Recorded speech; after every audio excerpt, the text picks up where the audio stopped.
Not long ago, I posted a video about the various forms of travel that we'll use to get around the world of Pantheon Rise of the Fallen. But what's the point of traveling if you're not rewarded for it? What will ultimately motivate us to adventure to the darkest depths of Terminus? Well, it's the one thing that every MMO player is completely obsessed with. The thing that possesses us to miss sleep, to skip work, and to pee into empty water bottles under our desk. That's right, I'm talking about loot. And I'm not talking about those weird bent guitars that bards play while they prance around in tights. No, I'm talking gear. I'm talking plunder. The design behind it, and how to get our grubby little hands on it. Let's go. This is BazgrimTV. Learn, laugh, level up. As I often do, I think it's important to start off by discussing the broad topic. In this case, the overall philosophy behind item design in Pantheon. But this actually is just the first part of a mini-series that I'm releasing about gear in Pantheon, so if you haven't already, hit the subscribe button because I'm completely dedicated to bringing you the latest and greatest Pantheon information, and I want you to always be able to stay in the loop. So there's a lot more content coming your way, even just on this topic of loot, because after this kind of foundational video, I'll go into some more detail about item appearances, epic items, etc. I just wanted to break it up to make it a little easier for you to process and find the info you need. Anyway, loot or gear, or whatever you want to call it, can have a wide variety of significance across a lot of different games, but for now, just think back for a moment to a game you've played where there was that one item that you worked so hard to get, and when you finally did, you did a little happy dance in your room and linked it in chat for all your friends to be jealous of, and probably went to the nearest town just to stand there, basking in all your glory. And almost everyone knew how big of a deal that was because that item had a unique name, a unique appearance, and its own identity, right? I think we all have a story like that we can relate to, especially if you've been playing MMOs for any length of time. And if you're listening to this and thinking about that item, whatever it may be, chances are you probably have a little smile on your face right now. Well, those sorts of experiences and memories that stick with you even after all these years are absolutely fundamental to Pantheon's item design. In August 2018, Chief Creative Officer Brad Eridoun-McQuaid and Creative Director Chris Perkins appeared on the MMORPG.com GameSpace game show, and on it, they discussed their approach to designing items.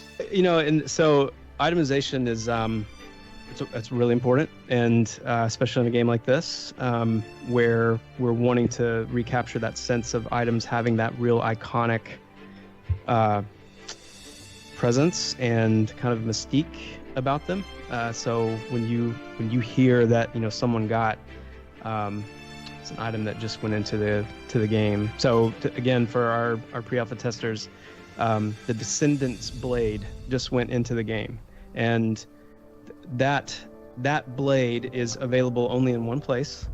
And when you acquire a Descendant's blade, you're going to know, oh, that drops from, I'm not going to say, spoil it, but that drops from this person in this place. And if I want one, I'm going to go there to get that item. So that's kind of the bread and butter of itemization. Is you've got these very identifiable. They're going to last a while too, right, Chris? There's none of this. You get this really cool blade, and then one level later it's useless, and you replace it with something else. We want that iconic epic feel, right, where you really take pride in the item, where you got it, the context in which you received it. Mm-hmm. Yeah, we would never replace an item one level later, at least 2 levels in between totally replacing obsolete items. Yeah, that's right. The life of the item, the staying power of the item for the player themselves, we want that to be, to feel good and feel right and last. So in Pantheon, upgrading even a single piece of gear is something that you should be pretty excited about because it's a slower, yet ultimately more rewarding process when you can actually feel the increase in power. Let me give an example. In the March 2018 Pantheon newsletter, Joppa participated in a pretty lengthy written interview called Armour 101, which covered a lot of the basics of the game's gear system, and it's kind of what inspired me to make this mini-series on loot, so you'll see me reference it a few times, starting with this quote, which describes his approach to stat progression on gear. Quote, "Your first piece of statted armor, or armor with more than just armor class on it, will more than likely come from your first adventure into a dungeon. We want to introduce stats slowly and make each point of increase impactful. To this end, a bit over a year ago, we cut our base attribute amounts from the standard 80 down to 8. Going from 8 to 10 strength is a big deal, and we want it to feel like a big deal for your player's power and performance. So yes, lower level gear will have stats. Starting around level 6 to 8, you may find your first piece of armor with a +1 on it. But that +1 will be meaningful, and our goal is to make each piece you get after that feel like a genuine improvement," end quote. So let's talk about stats for a minute, because I've played some games where stats are generated somewhat randomly every time, or almost every time, you loot an item. And this has its pros and cons to it, so let's go back to the MMORPG.com GameSpace Game Show for Joppa's thoughts on random gear stats in Pantheon. When you loot the Flaming Sword of Sovereignty, you want to know that you've got it, like you've got that weapon, and everyone who sees it knows, man, that's the only item that has that much strength. Right. On it. That's the only item that gives that amount of haste or whatever it may be.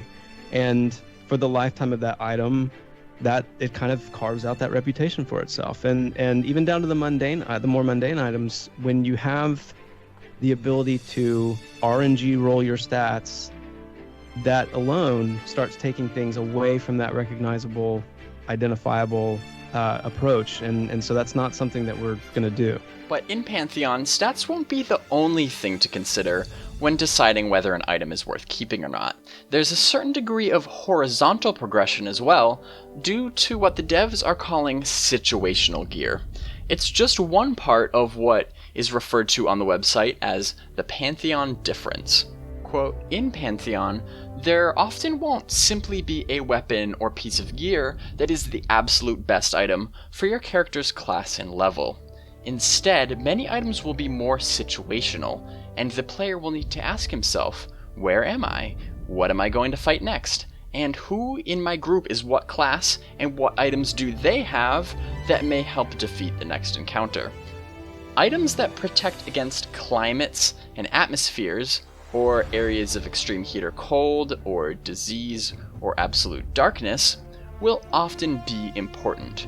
So also will Bane items that are especially effective against certain types of mobs, for example, the undead or the dragon kind," unquote.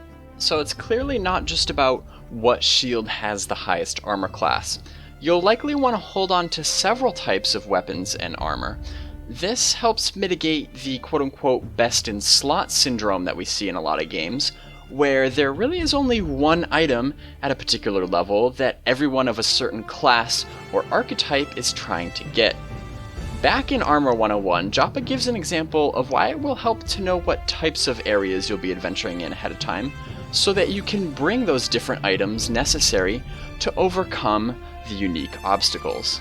Quote, "To survive in a frigid environment, part of that survival will be having gear that helps you acclimate to it and protects you from exposure. This goes beyond simple resist gear. The environment itself will kill you quickly if you are not properly acclimated. Our atmosphere system is similar. One of our atmospheres is called frenetic floor. When entering the frenetic floor environment, gravity will increase substantially while the floor under your feet becomes intangible. That is a recipe for disaster unless you have a certain artifact," unquote. But like I said, situational gear isn't just about climates and atmospheres either. So for weapons, again, it depends on what types of creatures you'll be fighting.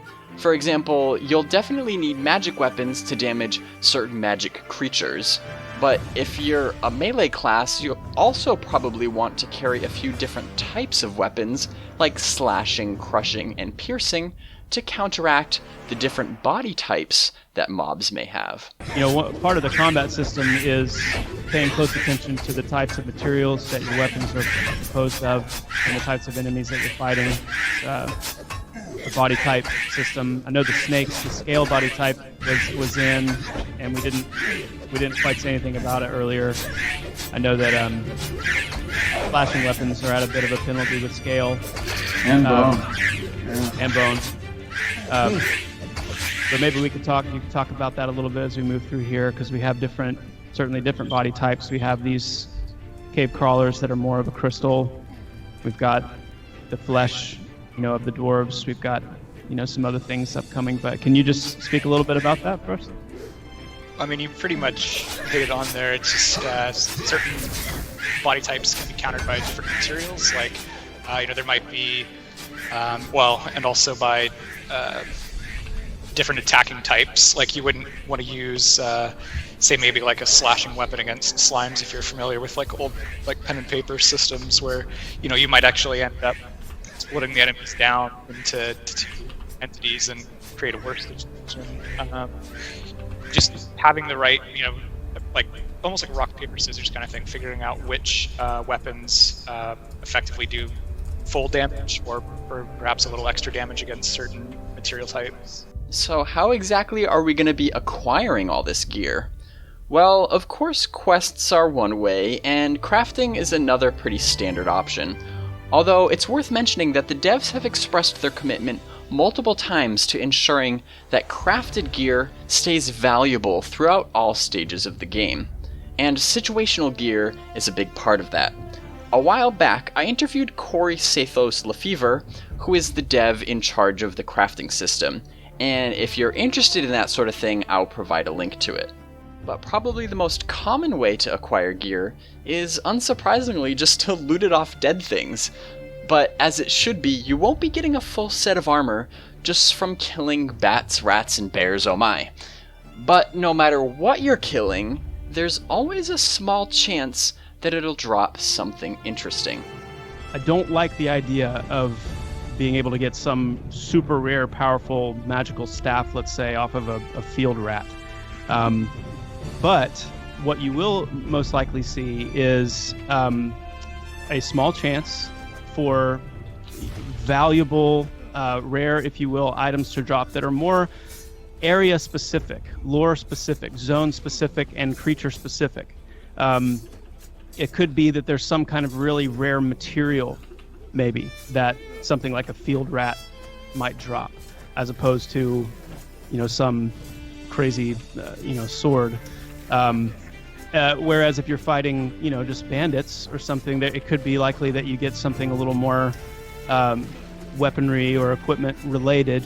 But that's the main thing is, yes, I want you to always have that sense that you could get something exciting, something valuable, something rare, but it's not going to be just brute world loot table. It's going to be something a little bit more specific to the zone and to the entity you're fighting. But you'll still probably want to pay attention to the item tooltip, because while some drops, even from common mobs, may seem crazy powerful for that level, you won't always just want to immediately get rid of your other item. Take these wraiths in Halnir Cave, for example. Great thing about these wraiths is they drop some no-rent items that are pretty decent upgrades to the weapons that we have right now. So, make sure you loot. For anyone that's not an old school player, could you identify no rent? No rent means you log out or you zone, and they go away. They poof. So you have to use them on that character on that run. That's right. Temporary power. Although there's actually another way to get gear in Pantheon that really doesn't get talked about very often, and it's one of the more unique and immersive reasons why I would strongly encourage you to leave no stone left unturned in Terminus. Through one of the harvesting skills that Corey and Tim, two of our game designers, have been working on, there are going to, and that harvesting skill is called scavenging, which should give you an idea of what that would be like. But there is going to be opportunity through those things, those two systems, to actually discover items in the world as well. So you might, be coming up on an orc camp, you break into the orc camp, you kind of take everything out, and then you just rummage through their stuff and find, mundane items. You might find more rare items, and there's always that chance, very, very minute chance, not that you're going to find, the flaming sword of sovereignty, but you might find, something that is relatively valuable and relatively rare. And, tuning that chance, tuning that opportunity is something we're going to pay close attention to, but it's married to these very relevant, meaningful systems. And we talk about that all the time. The world needs to feel believable. It needs to feel like you're living in it, and the experiences that you have as you take on that orc camp and clear it out and then rummage through their stuff and find that item, that's not something that's just being mailed to you by the developers. It's not something that you're getting when you've reached 100 points in achievement and this and that thing. It's you in the world actually paying attention and exploring and being rewarded for that. And the last way to get gear that I can think of, which is very important, is just being given it or buying it from someone. Whether that someone be in your guild, or a friendly stranger, or even one of your own alts. Almost every item in the game will be unbound, and they won't really have level requirements either. Now, I'll get into epic items in a later video in this miniseries, but those sorts of items will definitely be the exception to those rules. But by and large, you'll be able to trade and use items pretty freely. So now you're probably thinking, well, if I get a powerful item on my max level character and give it to my level 1 character, that'll basically make him invincible, right? Well, not necessarily. If a level 1 equips a level 40 sword with a damage range of 1 to 20, let's say, the one-handed sword skill of that level 1 player is very low. And so while equipping that sword, they would still see that 1 to 20 damage range, and that would still be available to them. Since their weapon skill is very low, it's not likely that they're going to see a max damage hit for 20 damage with that weapon. So by now, you should have a pretty good idea of how items are designed and then acquired and used by players in Pantheon. In the next video, I'll discuss the really important stuff: how to look good while wearing that gear. I'll see you there.